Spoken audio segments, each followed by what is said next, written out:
প্রভু যিশুতে বিশ্বাস করো, তাহাতে পরিত্রাণ পাবে।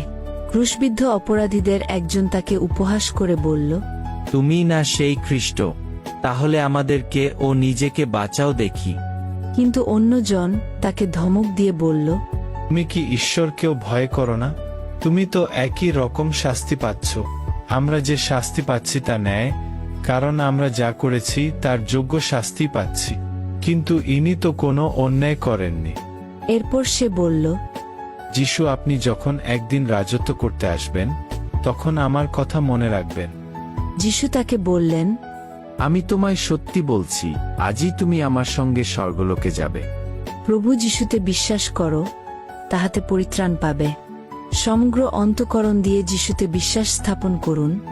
তিনি তার রক্ত এবং ধার্মিকতা দিয়ে আপনাকে উদ্ধার করবেন, সেইভাবে ঠিক যেভাবে ক্রুশারোপিত দস্যুকে তিনি উদ্ধার